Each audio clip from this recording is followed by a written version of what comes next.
ಉಗ್ರರಿಂದ ಹಿಂದೂಗಳ ಹತ್ಯಾಕಾಂಡವೇ ನಡೆದು ಹೋಗಿದೆ. ಉಗ್ರರ ದಾಳಿಯ ಮತ್ತಷ್ಟು ಸ್ಫೋಟಕ ಮಾಹಿತಿ ಬಯಲಾಗ್ತಾ ಇರೋದು. ಸತತ 22 ಗಂಟೆಗಳ ಕಾಲ ನಡೆದುಕೊಂಡೇ ಬಂದಿದ್ರಂತೆ ಈ ಉಗ್ರರು.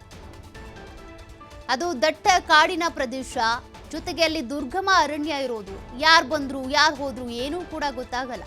ಫೈರಿಂಗ್ ಆದಂತ ಸಂದರ್ಭದಲ್ಲೂ ಕೂಡ ಇದೇ ಪರಿಸ್ಥಿತಿ ಇತ್ತು. ಆದ್ರೆ ಉಗ್ರರು 22 ಗಂಟೆಗಳ ಕಾಲ ನಡೆದುಕೊಂಡೇ ಬಂದಿದ್ರಂತೆ.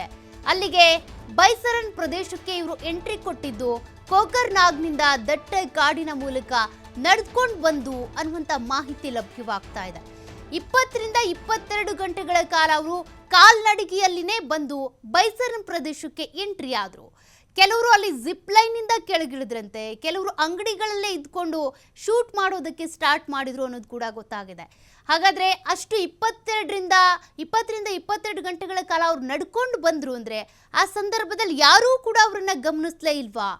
ಅಷ್ಟು ದೂರದ ಜರ್ನಿ, ಅಷ್ಟು ಗಂಟೆಗಳ ಕಾಲ ಅವರಲ್ಲಿ ವ್ಯಯಿಸಿ ಬಂದಿದ್ದಾರೆ ಅಂದ್ರೆ ಯಾರು ನೋಡ್ಲಿಲ್ವಾ ಅನ್ನುವಂಥ ಪ್ರಶ್ನೆ ಸಹಜವಾಗಿಯೇ ರೈಸ್ ಆಗುತ್ತೆ. ಅದರಲ್ಲಿ 3 ಪಾಕ್ ಉಗ್ರರಂತೆ, ಪಾಕಿಸ್ತಾನದ ಪಾಪಿಗಳು. ಮತ್ತೊಂದು ಕಡೆ ಓರ್ವ ಸ್ಥಳೀಯ ಉಗ್ರ, ಅಲ್ಲಿನ ಪೆಹಲ್ಗಾಮ್ ಅಥವಾ ಕಾಶ್ಮೀರದ ಉಗ್ರ ಇವ್ರ ಜೊತೆಗೆ ಕೈ ಜೋಡಿಸಿದ್ದ ಅನ್ನೋದು ಕೂಡ ಗೊತ್ತಾಗಿದೆ. ಇನ್ನು ದಾಳಿಗೆ ಅಂತೇಳಿ AK-47 ಹಾಗೂ M4 ರೈಫಲ್ಗಳನ್ನ ಇವ್ರು ಬಳಸಿದ್ರು ಅನ್ನೋದ್ರ ಬಗ್ಗೆ ಕೂಡ ಮಾಹಿತಿ ಗೊತ್ತಾಗ್ತಾ ಇದೆ. ಈಗಾಗಲೇ NIA ಅಧಿಕಾರಿಗಳು ಇದಕ್ಕೆ ಸಂಬಂಧಪಟ್ಟಂತೆ ಮಾಹಿತಿ ಕಲೆ ಹಾಕ್ತಿದ್ದಾರೆ.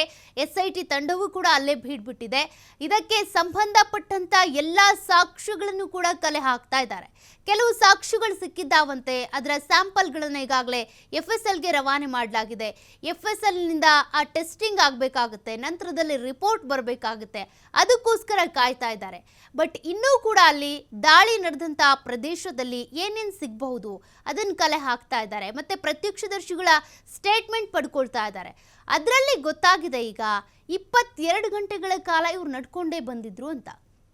ಹಾಗಾದ್ರೆ 22 ಗಂಟೆಗಳ ಕಾಲ ಅವ್ರು ಜರ್ನಿ ಮಾಡ್ಕೊಂಡು ಬಂದಿದ್ದಾರೆ ಅಂದ್ರೆ, ನಡೆದುಕೊಂಡೇ ಬಂದಿದ್ದಾರೆ, ಅಲ್ಲಲ್ಲಿ ಅಡ್ಕೊಂಡು ಕೂತಿದ್ದಾರೆ, ಸ್ಕೆಚ್ ಹಾಕಿದ್ದಾರೆ ಅಂದ್ರೆ ಯಾರಿಗೂ ಕೂಡ ಡೌಟ್ ಬರಲೇ ಇಲ್ವಾ? ಕಾಶ್ಮೀರ ಅಂತ ಬಂದಾಗ ಎಲ್ಲಾ ಕಡೆ ಟೈಟ್ ಸೆಕ್ಯೂರಿಟಿ ಇರುತ್ತೆ, ಗನ್ ಹಿಡ್ಕೊಂಡು ನಿಂತಿರ್ತಾರೆ. ಬಟ್ ಈ ಪ್ರದೇಶದಲ್ಲಿ ಯಾಕೆ ಫೋರ್ಸ್ ಇರಲಿಲ್ಲ? ಅವತ್ತಿನ ದಿನ ಮಾತ್ರ ಫೋರ್ಸ್ ಇರಲಿಲ್ವಾ? ಯಾವಾಗಲೂ ಇರೋದೇ ಇಲ್ವಾ? ಅದು ಒಂದು ಪ್ರಶ್ನೆ ಇದೆ. ಅನೇಕರು ಹೇಳ್ತಾರೆ ಅಲ್ಲಿ ಫೋರ್ಸ್ ಇರೋದಕ್ಕಾಗಲ್ಲ, ಮತ್ತೆ ಶಿಫ್ಟ್ ಪ್ರಕಾರ ನಡೆಯುತ್ತೆ ಅಲ್ಲಿ, ಹಾಗೆ ಹೀಗೆ ಅಂತ. ಬಟ್ ಇದೆಲ್ಲವೂ ಕೂಡ ನಮ್ಗನ್ಸುತ್ತೆ ರಾಂಗ್ ಇನ್ಫಾರ್ಮೇಶನ್ ಅಂತ. ಯಾಕೆಂದರೆ ಅಷ್ಟೊಂದು ಟೈಟ್ ಸೆಕ್ಯೂರಿಟಿ ಇರಬೇಕಾ, ಜಗತ್ತಿನಾದ್ಯಂತ ಕೂಡ ಹೆಚ್ಚು ಸೆಕ್ಯೂರ್ಡ್ ಆಗಿರ್ಬೇಕಂತ, ಸೆಕ್ಯೂರಿಟಿ ಇರಬೇಕಾದಂಥ ಜಾಗ ಅಂದ್ರೇ ಕಾಶ್ಮೀರ, ಜಮ್ಮು ಕಾಶ್ಮೀರ. ಯಾಕೆಂದರೆ ಅಲ್ಲಿ ಪದೇ ಪದೇ ಈ ರೀತಿ ಉಗ್ರರ ಅಟ್ಯಾಕ್ಗಳಾಗ್ತಾ ಇರುತ್ತೆ ಅನ್ನುವಂಥ ಕಾರಣಕ್ಕೆ ಈ ಹಿಂದೆ ಸೈನಿಕರು ಸಾವನ್ನಪ್ಪಿದ್ರು, ಅಮರನಾಥ್ ಯಾತ್ರಿಕರು ಸಾವನ್ನಪ್ಪಿದ್ರು, ಸೇನಾ ವಾಹನದ ಮೇಲೆ ಅಟ್ಯಾಕ್ ಮಾಡಲಾಗಿತ್ತು. ಬಟ್ ಈ ಬಾರಿ ಅಲ್ಲಿಗೆ ಬಂದಂಥ ಪ್ರವಾಸಿಗರ ಮೇಲೆ ಟಾರ್ಗೆಟ್ ಮಾಡಲಾಯಿತು.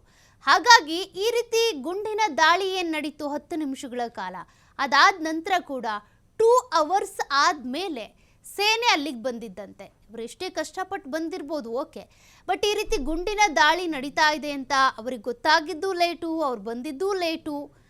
ಮತ್ತು ಇವ್ರು 22 ಗಂಟೆಗಳ ಕಾಲ ನಡ್ಕೊಂಡು ಬಂದರು ಅಂದರೆ ಒಂದು 4-5 ಜನ ಉಗ್ರರಿದ್ರು ಅಂತ ಹೇಳಲಾಗ್ತಾ ಇದೆ. ಎಕ್ಸಾಕ್ಟಾಗಿ ಇನ್ನೂ ಕೂಡ ಅಕ್ಯುರೇಟ್ ನಂಬರ್ ಸಿಕ್ಕಿಲ್ಲ ಎಷ್ಟು ಜನ ಬಂದಿದ್ರು ಏನು ಅಂತ.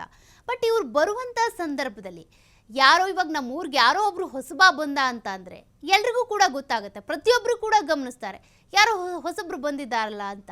ಬಟ್ ಇವ್ರಿಗೆ ಗೊತ್ತಾಗ್ಲಿಲ್ವಾ? ಹಾಗಾದರೆ ಈ ಬಂದೂಕ್ ಹಿಡ್ಕೊಂಡು ಬಂದಿದ್ದಾರೆ, AK-47 ಹಿಡ್ಕೊಂಡು, M4 ಗನ್ಗಳನ್ನು ಹಿಡ್ಕೊಂಡು ಬಂದಿದ್ದಾರೆ. ಹಾಗಿದ್ರೂ ಕೂಡ ಯಾರಿಗೂ ಅನುಮಾನ ಬರಲೇ ಇಲ್ವಾ? ಅದು ಕಾಡು ಪ್ರದೇಶನೇ ಇರಬಹುದು, ಅಲ್ಲಿ ಯಾರು ಓಡಾಡೋದೇ ಇಲ್ವಾ? ಹಾಗಾದರೆ ಪ್ರವಾಸಿಗರು ಇರ್ತಾರೆ ಅಂತೇಳಿ ಅಲ್ಲಿ ಭದ್ರತೆನೇ ಇಲ್ವಾ? ಈಗ ಎಲ್ರಿಗೂ ಕೂಡ ಭಯ ಶುರುವಾಗಿರುತ್ತೆ. ಇಷ್ಟೆಲ್ಲ ಭದ್ರತೆ ಇರುತ್ತೆ ಅಂತ ನಾವು ಹೋದ್ವಿ, ಅಲ್ಲಿ ಒಂದು ಪ್ರಜಾಪ್ರಭುತ್ವ ಸ್ಥಾಪನೆ ಆಗಿದೆ, ಎಲೆಕ್ಷನ್ ಆಗಿರೋದ್ರಿಂದ CM ಇದ್ದಾರೆ ಅಥವಾ DCM ಇದ್ದಾರೆ, ಎಲ್ಲ ರೀತಿಯ ಆಳ್ವಿಕೆ ಇದೆ, ಎಲ್ಲ ರೀತಿಯ ಭದ್ರತೆ ಇದೆ. ಹೋದಂಥ ಪ್ರವಾಸಿಗರಿಗೆ ಒಂದು ಭದ್ರತೆಯನ್ನು ಕಲ್ಪಿಸ್ಕೊಡ್ಲಾಗುತ್ತೆ, ಹಾಗಾಗಿ ನಾವು ಹೋಗ್ತೀವಿ ಅಂತ ಹೋಗಿದ್ರು.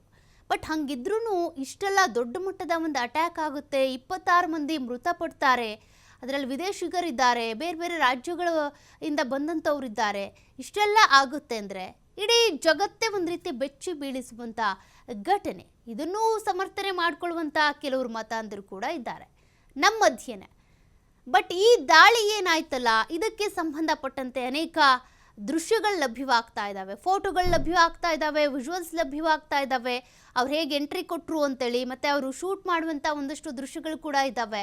ಅದನ್ನು ನೀವು ಗಮನಿಸ್ತಾ ಇದ್ದೀರಾ.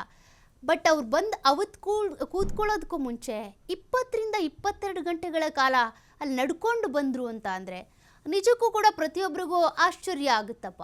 ಆ 22 ಗಂಟೆಗಳು ಅವ್ರು ನಡ್ಕೊಂಡು ಬಂದರು ಅನ್ನುವಂಥ ಸಂದರ್ಭದಲ್ಲಿ ಯಾರೂ ನೋಡಲಿಲ್ವಾ, ಎಲ್ಲೂ ಸೇನೆ ಇರಲಿಲ್ವಾ ಹಾಗಾದರೆ ಅಂತ. ಇಂತಹ ದುರ್ಗಮ ಅರಣ್ಯ ಪ್ರದೇಶ ಅದು. ಹಾಗಾಗಿ ಎಲ್ಲ ಕಡೆ ಕೂಡ ಗನ್ ಹಿಡ್ಕೊಂಡು ನಿಂತಿರ್ತಾರೆ. ಕಾಶ್ಮೀರ ಅಂತ ಬಂದರೆ ನಿಮ್ಮ ಕಣ್ಣಿಗೆ ಹೇಗೆ ಪ್ರಾಕೃತಿಕ ಸೊಬಗು ಕಾಣಿಸುತ್ತೋ ಕಣ್ಣು ಮುಚ್ಕೊಂಡ್ರು, ಹಾಗೇನೆ ಅಲ್ಲಿನ ಹೈ ಸೆಕ್ಯೂರಿಟಿ ಕೂಡ ನಿಮ್ಮ ಕಣ್ಣು ಮುಂದೆ ಬರುತ್ತೆ. ಇಷ್ಟೆಲ್ಲ ಹೇಗಾಯಿತು?